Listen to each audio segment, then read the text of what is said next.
Hello students, video शुरू करने से पहले प्लीज चैनल को लाइक, शेयर और सब्सक्राइब जरूर करें।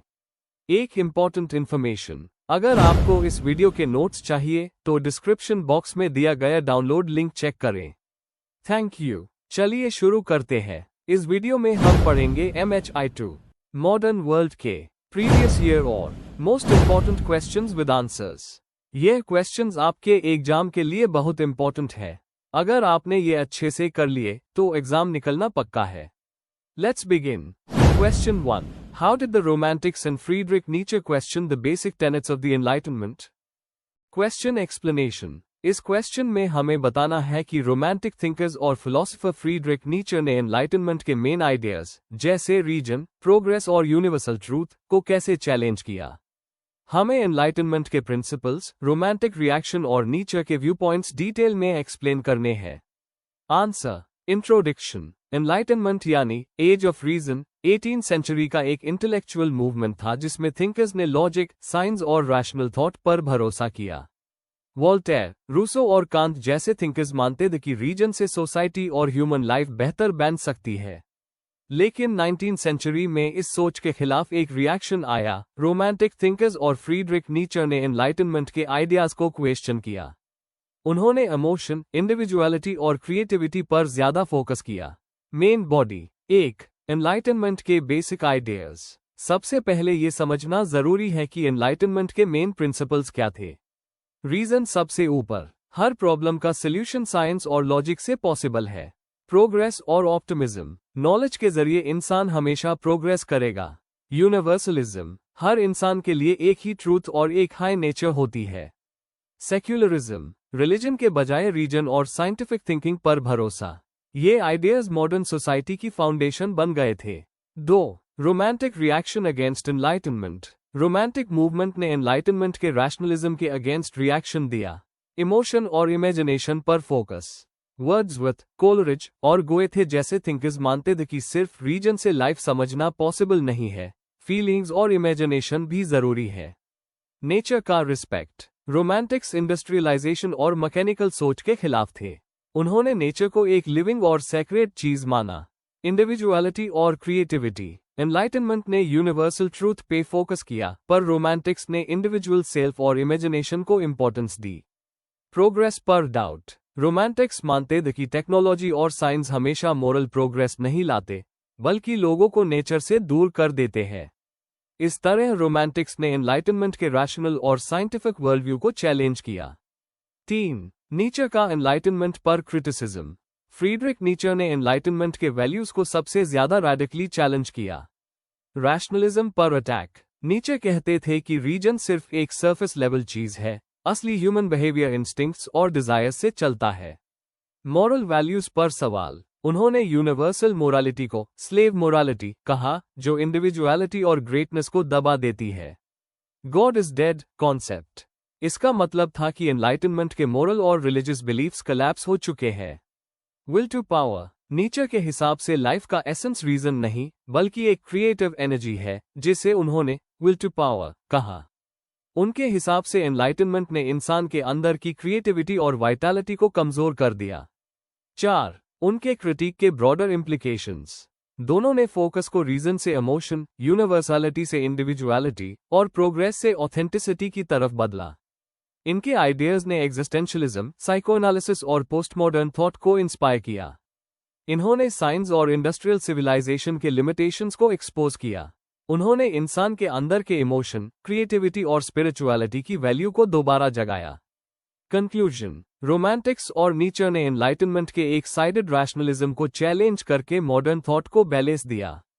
एनलाइटनमेंट ने वर्ल्ड को रीजन से समझाया, पर इन क्रिटिक्स ने बताया कि इंसान सिर्फ लॉजिकल नहीं, इमोशनल और क्रिएटिव भी है। इनके आइडियाज ने फिलॉसफी और सोसाइटी दोनों को एक नई direction the. If you need the notes of this video, there's a download link in the description box. Be sure to check it out. Thank you. Question 2. What are the distinctive features of the social structure of the modern world? Question explanation. इस question में हमें modern world के social structure के main features बताने हैं।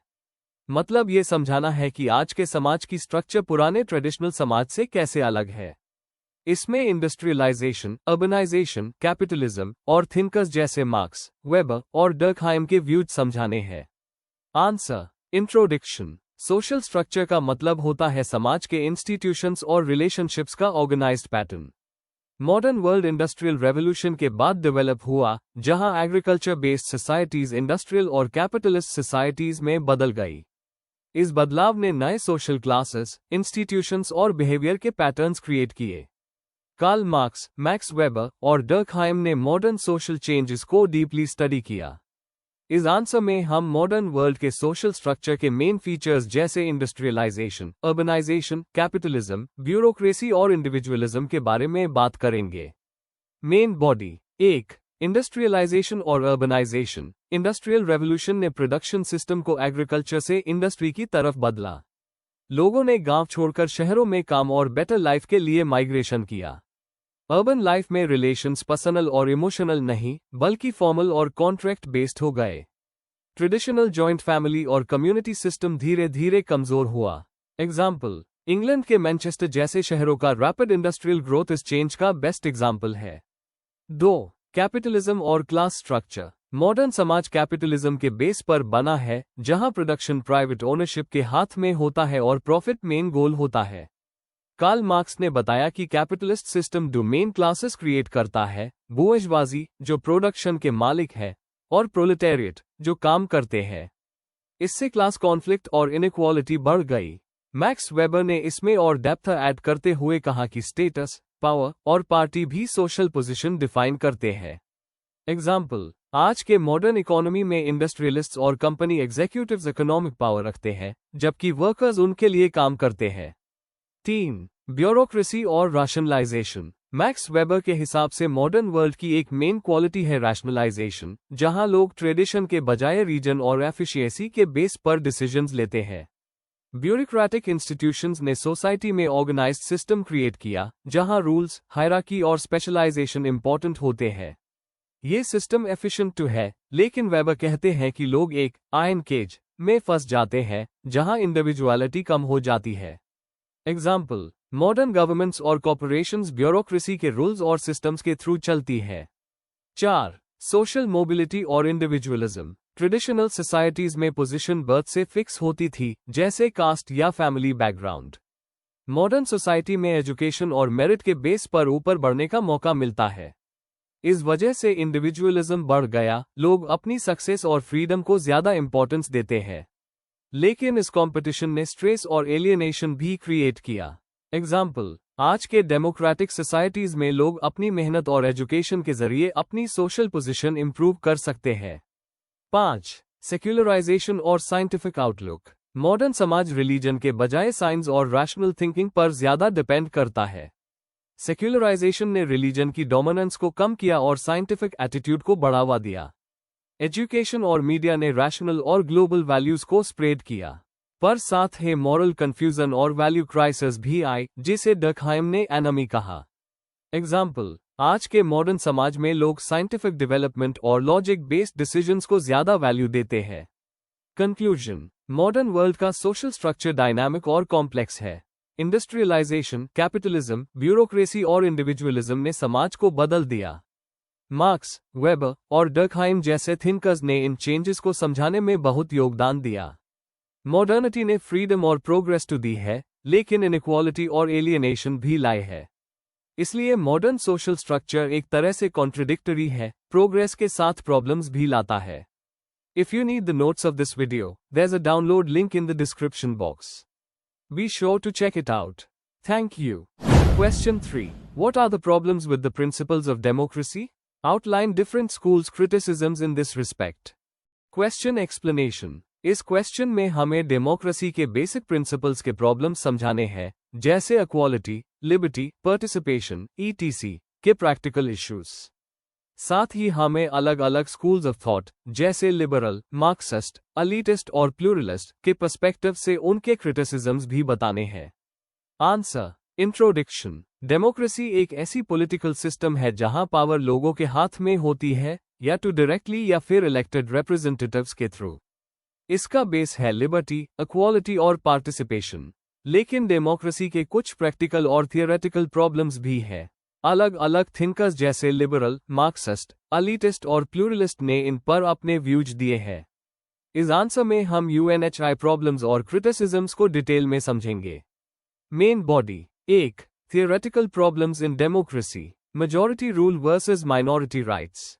Democracy में कभी कभी मेजॉरिटी अपनी मर्जी छोटी माइनॉरिटीज पर थोप देती है, जिसे टॉक्विविले ने टिरनी ऑफ द मेजॉरिटी कहा। Equality versus efficiency. डेमोक्रेसी में सबको इक्वल मानने के चक्कर में डिसीजंस लेने में टाइम लगता है, जिससे गवर्नेंस स्लो हो जाता है। Freedom versus authority. ज्यादा फ्रीडम से अथॉरिटी वीक होती है और ज्यादा अथॉरिटी से फ्रीडम खत्म। बैलेंस बनाना सबसे बड़ी चैलेंज है। 2. Liberal schools criticism. Rational decision making पर फोकस।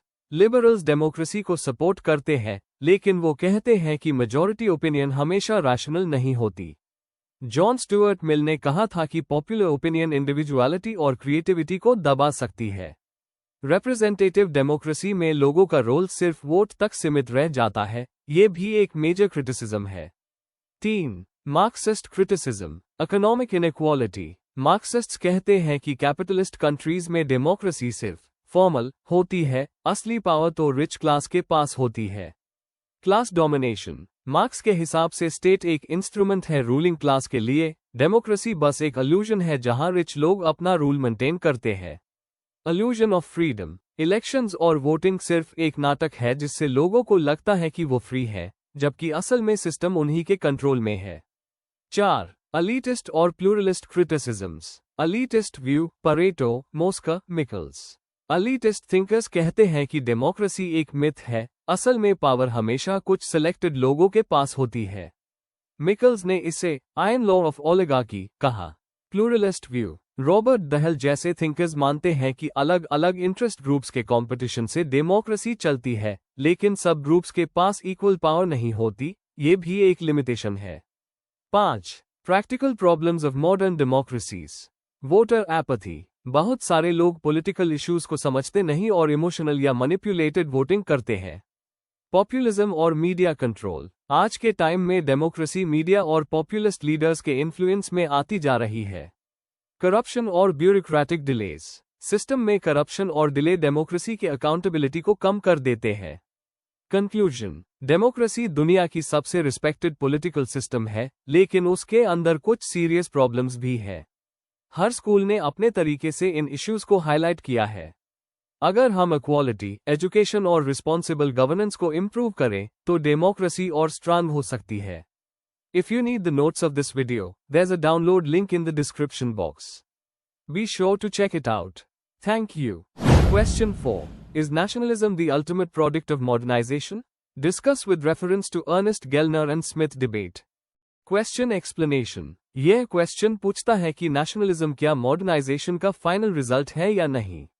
इसमें आपको अर्नेस्ट गेलनर और एंथनी डी स्मिथ के डिबेट्स को एक्सप्लेन करना है। दोनों ने नेशनलिज्म के ओरिजिन और नेचर पर अलग अलग व्यूज दिए हैं। Answer. Introduction. Nationalism modern era की सबसे पावरफुल आइडियोलॉजी मानी जाती है, जिसमें लोग अपने देश के इंटरेस्ट्स को सबसे ऊपर रखते हैं। बहुत सारे थिंकर्स कहते हैं कि ये मॉडर्नाइजेशन का रिजल्ट है, जिसमें इंडस्ट्रियलाइजेशन, एजुकेशन और सोशल मोबिलिटी आती है। अर्नेस्ट गेलनर कहते हैं नेशनलिज्म एक मॉडर्न नीड है, जबकि एंथनी डी स्मिथ कहते हैं कि ये पुरानी एथनिक और कल्चरल रूट से निकला है। इस आंसर में हम देखेंगे कि क्या नेशनलिज्म मॉडर्नाइजेशन का अल्टीमेट प्रोडक्ट है, स्पेशली गेलनर और स्मिथ के डिबेट के कॉन्टेक्स्ट में। Main body. 1. नेशनलिज्म और मॉडर्नाइजेशन का कॉन्सेप्ट। नेशनलिज्म एक आइडियोलॉजी है जिसमें लोग अपने नेशन के यूनिटी और इंडिपेंडेंस के लिए स्टैंड लेते हैं। मॉडर्नाइजेशन का मतलब है ट्रेडिशनल सोसाइटी का इंडस्ट्रियल और टेक्नोलॉजिकल सोसाइटी में बदलना। सवाल यह है, क्या नेशनलिज्म इन्हीं मॉडर्न चेंजेस से पैदा हुआ या पहले से एग्जिस्ट करता था? कनेक्शन। मॉडर्नाइजेशन ने एजुकेशन, प्रिंट मीडिया और कम्युनिकेशन बढ़ाकर एक कॉमन नेशनल फीलिंग क्रिएट की। 2. अर्नेस्ट गेलनर का मॉडर्निस्ट व्यू। अर्नेस्ट गेलनर ने अपनी बुक नेशंस एंड नेशनलिज्म 1983 में कहा कि नेशनलिज्म एक मॉडर्न प्रोडक्ट है। इंडस्ट्रियल सोसाइटी को एक एजुकेटेड और कल्चरली यूनिफॉर्म पॉपुलेशन चाहिए होती है। इसलिए नेशनलिज्म एक टूल बना जिससे लोगों को एक जैसी आइडेंटिटी और कल्चर में जोड़ा गया। Main points. नेशनलिज्म नेचुरल नहीं बल्कि मॉडर्न नेसेसिटी है। इंडस्ट्रियलाइजेशन के टाइम पे कम्युनिकेशन और एजुकेशन ने यूनिटी बनाई। नेशन और स्टेट का कॉन्ग्रुएंस होना जरूरी है। एग्जाम्पल, यूरोप के कंट्रीज जैसे जर्मनी और इटली में इंडस्ट्रियलाइजेशन के टाइम ही नेशनलिज्म उठा, जो गेलनर के व्यू को सपोर्ट करता है। 3. एंथनी डी स्मिथ का ethno symbolist view. Anthony D Smith Gellner से एग्री नहीं करते। उनका कहना है कि नेशंस एथनिक और कल्चरल रूट्स से डेवलप हुए हैं। ये रूट्स पुराने मिथ्स, मेमोरीज और ट्रेडिशंस में मिलते हैं। Main points. नेशनलिज्म पूरी तरह मॉडर्न नहीं, यह एंशिएंट एथनिक आइडेंटिटी का एक्सटेंशन है। नेशनलिज्म की इमोशनल पावर पुराने ट्रेडिशन से आती है। मॉडर्नाइजेशन ने सिर्फ इन पुरानी फीलिंग्स को रिवाइव किया। एग्जाम्पल, इंडिया के फ्रीडम मूवमेंट ने अपनी रूट्स एंशिएंट कल्चर और सिंबल से ली, जिससे स्मिथ का पॉइंट स्ट्रॉन्ग होता है। कंक्लूजन, नेशनलिज्म मॉडर्नाइजेशन से तो जुदा हुआ है, लेकिन सिर्फ उसका प्रोडक्ट नहीं है। मॉडर्नाइजेशन ने उसे शेप और स्ट्रक्चर दिया, जबकि कल्चरल और एथनिक रूट्स ने उसे डेप्थ और इमोशन दिया। यानी दोनों, मॉडर्न चेंजेस और कल्चरल हेरिटेज, मिलकर नेशनलिज्म को बनाते हैं। आखिर में कह सकते हैं कि गेलनर ने नेशनलिज्म का बॉडी बताया और स्मिथ ने उसका soul. If you need the notes of this video, there's a download link in the description box. Be sure to check it out. Thank you. Let's see the next question. Question 5. What are the different aspects to the debate over transition from feudalism to capitalism? Question explanation. इस question में हमें बताना है कि feudalism से capitalism के transition पर जो अलग अलग स्कॉलर्स ने डिबेट्स की है, उनके मेन पॉइंट्स क्या है। हमें ये एक्सप्लेन करना है कि कैसे ये बदलाव हुआ, क्या ये इंटरनल रीजंस से था या एक्सटर्नल ट्रेड और मार्केट के वजह से। आंसर। इंट्रोडक्शन। फ्यूडलिज्म से कैपिटलिज्म तक का ट्रांजिशन वर्ल्ड हिस्ट्री का एक बहुत बड़ा टर्निंग पॉइंट था। फ्यूडल सोसाइटी जमीन और कृषि पर आधारित थी, जबकि कैपिटलिज्म एक ऐसी इकोनॉमिक सिस्टम है जहां ट्रेड, मार्केट और वेज लेबर का रोल होता है। ये डिबेट मेनली ये समझने के लिए है कि ये बदलाव कैसे आया। कार्ल मार्क्स, मॉरिस डॉब, पॉल स्वीजी और रॉबर्ट ब्रेनर जैसे थिंकर्स ने इस पर अपने अपने व्यूज दिए हैं। Main body. 1. फ्यूडलिज्म और कैपिटलिज्म का कॉन्सेप्ट। फ्यूडलिज्म में इकोनॉमी और सोसाइटी दोनों जमीन के कंट्रोल पर आधारित थी। लॉर्ड्स और पेजेंट्स के बीच एक डिपेंडेंट रिलेशन था, पेजेंट्स काम करते थे और प्रोटेक्शन पाते थे। कैपिटलिज्म में प्राइवेट ओनरशिप, मार्केट कंपटीशन और वेज लेबर पर जोर दिया गया। ये ट्रांसफॉर्मेशन ने मॉडर्न सोसाइटी और इकोनॉमी की नींव राखी। 2. Marxist view, Dobb Sweezy debate. Maurice Dobb का कहना था कि फ्यूडलिज्म के अंदर है उसके खत्म होने के सीड्स थे। लॉर्ड्स ने पेजेंट्स का एक्सप्लॉयटेशन बढ़ा दिया, जिससे रिवोल्ट्स और इकोनॉमिक ब्रेकडाउन हुआ।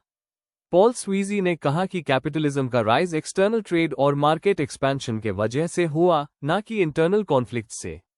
ये दोनों के बीच का डिबेट है, ट्रांजिशन डिबेट के नाम से फेमस हुआ, एक इंटरनल कॉजेस पे और दूसरा एक्सटर्नल कॉजेस पे बेस्ड था। डॉब ने क्लास स्ट्रगल पे फोकस किया, जबकि स्वीजी ने कमर्शियल ग्रोथ को मेन फैक्टर बताया। 3. नियो मार्क्सिस्ट और ब्रेनर का व्यू। रॉबर्ट ब्रेनर ने डॉब और स्वीजी दोनों को क्रिटिसाइज किया और कहा कि असल में कैपिटलिज्म का राइज एग्रेरियन क्लास रिलेशंस के बदलाव के वजह से हुआ। इंग्लैंड में लैंडलॉर्ड्स ने लैंड लीज पर देना शुरू किया और टेनेंट फार्मर्स वेज लेबरर्स को एम्प्लॉय करने लगे, यहां से कैपिटलिस्ट रिलेशंस डेवलप हुए। ब्रेनर ने इसे अग्रेरियन क्लास स्ट्रक्चर अप्रोच कहा। इसके हिसाब से कैपिटलिज्म के रूट्स विलेजेस के अंदर के प्रोडक्शन रिलेशंस में ही थे। 4. Other interpretations. इमैनुअल वॉलस्टाइन ने कहा कि कैपिटलिज्म एक वर्ल्ड सिस्टम के रूप में उभरा जहां यूरोप ने ग्लोबल ट्रेड और कॉलोनीज पर कंट्रोल पाया। कुछ हिस्टोरियंस ने टेक्नोलॉजी और पॉपुलेशन ग्रोथ को भी इंपॉर्टेंट फैक्टर माना, जिससे प्रोडक्टिविटी और ट्रेड बढ़े। पॉलिटिकल चेंजेस जैसे नेशन स्टेट्स और सेंट्रलाइज्ड मोनार्की का आना भी कैपिटलिस्ट इकोनॉमी के लिए हेल्पफुल रहा। कंक्लूजन। फ्यूडलिज्म से कैपिटलिज्म तक का ट्रांजिशन एक कॉम्प्लेक्स प्रोसेस था जिसमें इकोनॉमिक, सोशल, पॉलिटिकल और टेक्नोलॉजिकल सभी चेंजेस इन्वॉल्व थे। मार्क्सिस्ट थिंकर्स ने इंटरनल क्लास स्ट्रगल पे फोकस किया, जबकि दूसरे स्कॉलर्स ने ट्रेड और वर्ल्ड इकोनॉमी पे। दोनों मिलकर हमें समझ देते हैं कि मॉडर्न कैपिटलिस्ट वर्ल्ड कैसे बना। Before we end, please like, share and subscribe the channel for more such study materials and one important information अगर आपको नोट्स चाहिए, तो डिस्क्रिप्शन बॉक्स में डाउनलोड लिंक दिया हुआ है। जरूर चेक करें। Thank you.